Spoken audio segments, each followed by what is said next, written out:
પોતાની વિવિધ માંગણીઓના સમર્થનમાં ભુજની ધી મૂજ મર્કેન્ટાઇલ કોર્પોરેટિવ બેંકના કર્મચારીઓ આજે એક દિવસની પ્રત્યેક હડતાળ પર ગયા હતા। બેંકના ગ્રાહકોને મુશ્કેલી ન પડે તે માટે બેંકની હોસ્પિટલ રોડ શાખાના કર્મચારીઓએ આજે પ્રત્યેક હડતાળ રાખી હતી અને પોતાની માંગ પૂરી કરવા માટે રજૂઆત કરી હતી। બેંકના કર્મચારીઓના અગ્રણીઓના જણાવ્યા પ્રમાણે બેંકના કર્મચારીઓને પૂરતો પગાર અપાતો નથી અને તેમને પ્રમોશનથી પણ વંચિત રાખવામાં આવે છે। બેંકના વહીવટ સામે સવાલ ઉઠાવનાર કે અયોગ્ય કામ કરવાનો ઇનકાર કરનાર કર્મચારીઓ સાથે કિન્નાખોરી રાખવામાં આવતી હોવાનો પણ બેંકના કર્મચારીઓએ આક્ષેપ કર્યો હતો।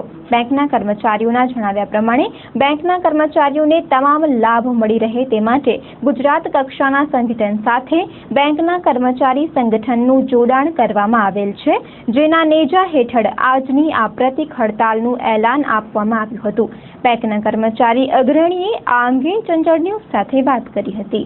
અમે ભુજ મર્કેન્ટાઇલ બેંકના બધા કર્મચારીઓ છે। એક ગુજરાત સ્ટેટ કોઓપરેટિવ ફેડરેશન અમદાવાદનું એક સંગઠન છે જે all India cooperative bank employees યુનિયનનું સંગઠન છે, એની અંદર અમે રજીસ્ટર્ડ થયેલા છીએ અને અમારી ઘણા વર્ષોની એક માંગણી છે કે અમને બેંકની અંદર કોઈ સ્ટાફ માટેની HR પોલિસીનું નથી આપવામાં આવેલી છે। HR પોલિસી જેમ કે એની અંદર પગાર ધોરણ હોય છે, પછી બોનસની પોલિસી હોય છે, ટ્રાન્સફરની પોલિસી હોય છે, પ્રમોશનની પોલિસી હોય છે, રજાઓની પોલિસી હોય છે। આવા કોઈ પણ પ્રકારના કોઈ પણ પોલિસીઓ અમને આપવામાં આવી નથી।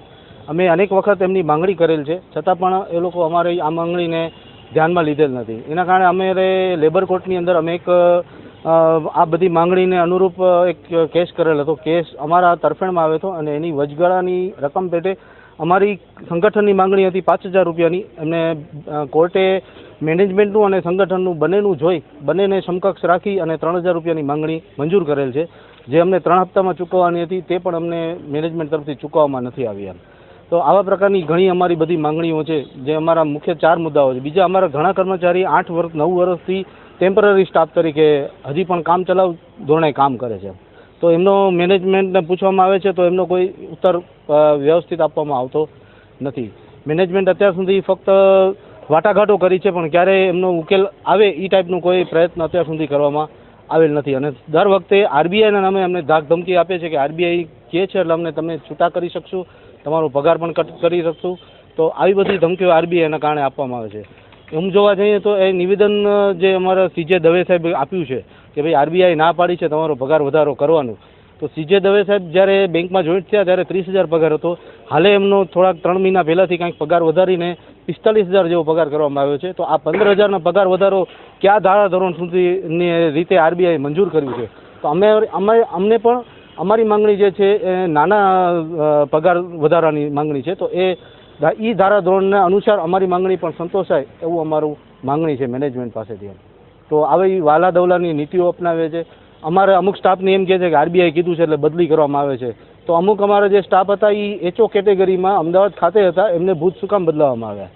જો એ લોકો બધા સિનિયર મેનેજરની લેવલના હતા તો એમને મૂકી અને અમારા જે સંગઠનના પ્રમુખ અને ઉપપ્રમુખ છે એમને જ ટાર્ગેટ બનાવી અને અમારા એક ત્યાંના અમદાવાદના એક કર્મચારી છે સંજયભાઈ ચોકસી કરીને, એમને અમદાવાદથી ચેક નખત્રાણા શાખામાં એટલે દૂર કોઈ પણ પગાર વધારો કે પ્રમોશન વગર એમ।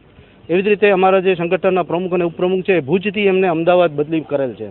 તો એ ઓલરેડી ત્યાં અમદાવાદની અંદર અમારા ઘણા બધા સ્ટાફ મિત્રો હતા, તો એમને ભુજ મોકલાવી અને આ બંનેને ઉપર ટાર્ગેટ કરી અને એમને બેયને ત્યાં મોકલાવેલ છે। આજે અમારા ઉદાણી સાહેબે એવું એક નિવેદન આપ્યું છે કે RBI થ્રુ આવી રીતની સૂચનાઓ આપવામાં આવી છે, પગાર વધારો ન કરવો આ તે એમ।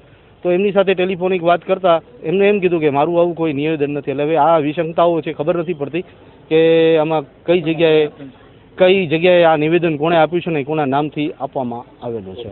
નાના બાળકો છે 3, મારા પતિનું નામ બિમલભાઈ મકવાણા છે અને બેંકમાં 15 વર્ષથી પણ વધારે કામગીરી કરેલ છે, જેમણે પોતાની ફરજ નિશ્ચયપૂર્વક બનાવેલી છે। તેનું અચૂલ ચાલુ નોકરીએ દુઃખ અવસાન થયેલ છે। બેંકમાં કર્મચારીઓ માટે કોઈ જ પગાર બાબતે કે અન્ય બાબતે નીતિ નિયમો ન હતા। અમોને ઘણું જ આર્થિક નુકસાન થયેલ છે અને મને કીધું કે તમે 50,000 રૂપિયા લઈ લો। મને 50,000 રૂપિયા નથી જોતા, મને મારો હક જોઈ છે, મને નહીં તો મારી છોકરીને અથવા મારા છોકરાને ને ચાલુ નોકરીએ ગયા છે. 15 વર્ષ ઉપર મારા માણસે નોકરી કરેલ છે. મારી માંગ નોકરીની છે. મારે 50,000 રૂપિયા નથી જોતા. 50,000ની કિંમત શું? સોમવારે નોકરી કરી, મંગળવારે દાખલ કર્યા ને બુધવારે ઓફ થઈ ગયા. મને 50,000 રૂપિયા નથી જોતા. મને મારી નોકરી જોઈ છે. ચાલુ નોકરીએ ગયા છે.